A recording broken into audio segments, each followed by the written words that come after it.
bersama.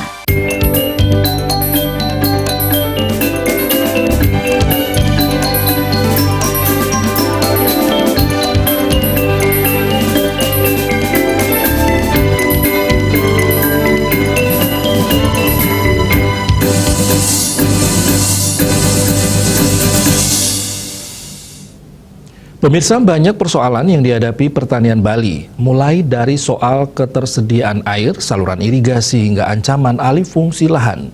Beberapa solusi juga sudah sering ditawarkan.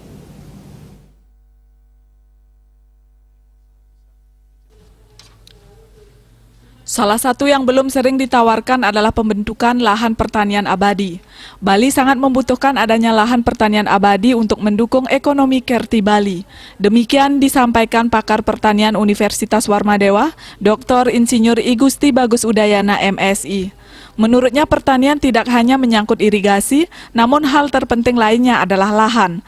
Lahan merupakan faktor utama dalam pengembangan pertanian.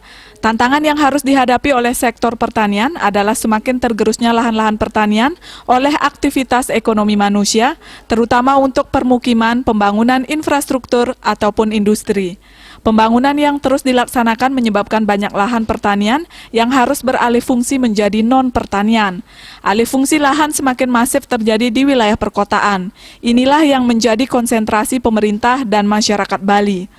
Perkembangan pembangunan di Provinsi Bali telah mengakibatkan terjadinya persaingan dalam penggunaan lahan yang menyebabkan terjadinya peningkatan permintaan lahan, di mana luas lahan tetap, juga perkembangan jumlah penduduk.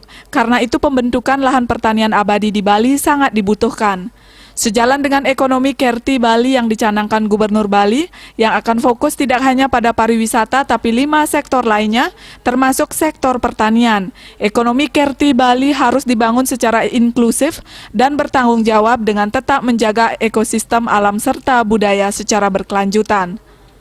Alih fungsi lahan harus dikendalikan sedemikian rupa dan dibuatkan peraturan perundangannya. Bali Pos melaporkan.